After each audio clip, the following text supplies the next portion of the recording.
الحمد للہ رب العالمین والعاقبۃ للمتقین والصلاة والسلام علی سید الانبیاء خاتم النبیین وعلی آلہ وازواجہ واہل بیتہ واصحابہ اجمعین، اما بعد۔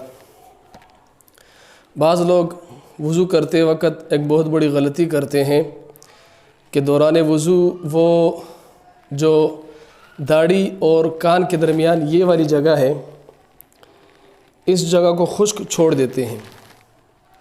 یہ جو جگہ ہے اس جگہ کو خشک چھوڑ دیتے ہیں اور اس جگہ پر پانی نہیں بہاتے ہیں، جس کی وجہ سے ان کا وضو نہیں ہوتا اور وضو نہ ہونے کی وجہ سے ان کی نماز نہیں ہوتی۔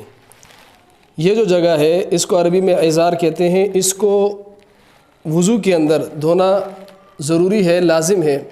اگر یہ جگہ خشک رہے گی تو وضو نہیں ہوگا، جس کے نتیجے میں نماز بھی ادا نہیں ہوگی۔ اس لیے کہ اللہ تبارک و تعالیٰ قرآن پاک میں فرماتے ہیں، بسم اللہ الرحمن الرحیم، یا ایھا الذین آمنوا اذا قمتم الی الصلاۃ فاغسلوا وجوہکم وایدیکم الی المرافق وامسحوا برؤوسکم وارجلکم الی الکعبین، کہ اے ایمان والو جب تم نماز کے لیے کھڑے ہونے کا ارادہ کرو، فاغسلوا وجوہکم تو اپنے چہروں کو دھو۔ صاحب ہدایہ رحمۃ اللہ علیہ فرماتے ہیں کہ وحد الوجہ من قصاص الشعر الى اسفل الذقن والى شحمتي الاذنین، کہ چہرہ کہتے ہیں ماتھے سے لے کر جہاں سے سر کے بال شروع ہوتے ہیں ٹھوڑی کے نیچے تک، اور ایک کان کی لو سے دوسرے کان کی لو تک۔ تو اس میں یہ سفید جگہ بھی آگی، جو داڑھی کے بعد جو کانوں کے قریب سفید جگہ ہے، یہ بھی چہرے کے حد میں آگی، لہٰذا دھونا ضروری ہے۔ یہ چہرے کی تعریف میں داخل ہے۔ اسی طرح یہ میرے پاس بدائع و صنائع فی ترتیب شرائع، جو علامہ کاسانی رحمۃ اللہ علیہ کی فقہ کی کتاب ہے اور بہت معتبر کتاب ہے۔ یہ فرماتے ہیں وَيَجِبُ غَسْلُ بِيَالِ الَّذِي بَيْنَ الْعِذَارِ وَالْأُذُنِ فی قول ابی حنیفہ و محمد، کہ طرفین کا جو قول ہے امام ابو حنیفہ رحمۃ اللہ علیہ اور امام محمد رحمۃ اللہ علیہ کے قول کے مطابق یہ جو جگہ ہے، یہ جو عذار ہے، یہ جو سفیدی ہے، اس کو دھونا ضروری ہے۔ اور یہ ہے میرے پاس ابن النجیم مصری رحمۃ اللہ علیہ کی کتاب ہے البحر الرائق شرح کنز دقائق، جو پہلی کتاب کا حوالہ دیا وہ بدائع و صنائع اور فی ترتیب شرائع، وہ جلد نمبر 1 صفحہ نمبر 66 ہے۔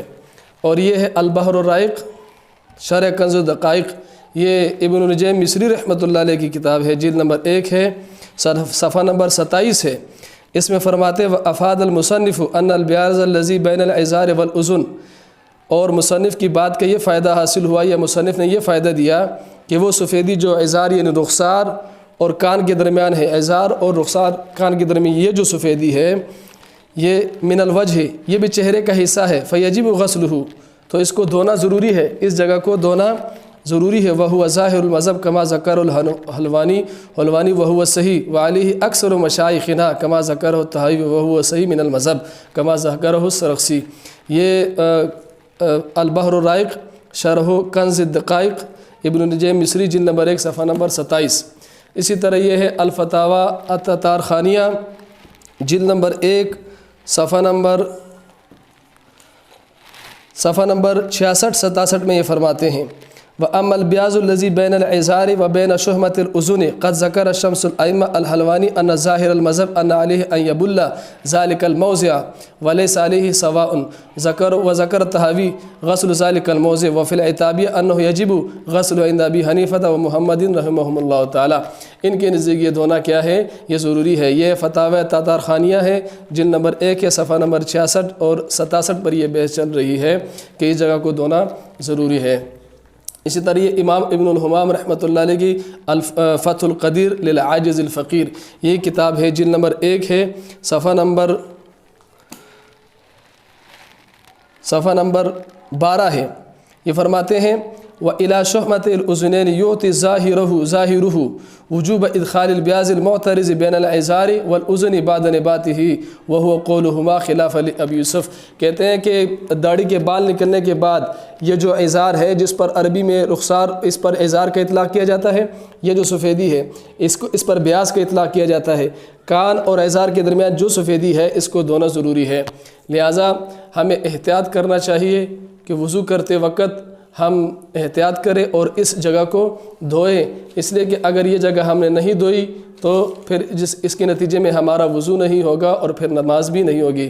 اور اسی طرح الفتاوی الہندیہ جو فتاوی علمگیریہ کے نام سے مشہور ہے، اس کے جلد نمبر 1 ہے، کتاب الطہارت ہے، الباب الاول فی الوضو ہے، الفصل الاول فی فرائض الوضو ہے۔ وہ فرماتے ہیں والبیاض الذی بین العذار و بین شحمۃ الاذن یجب غسلہ عند الوضو، وضو کے وقت اس کو دھونا ضروری ہے۔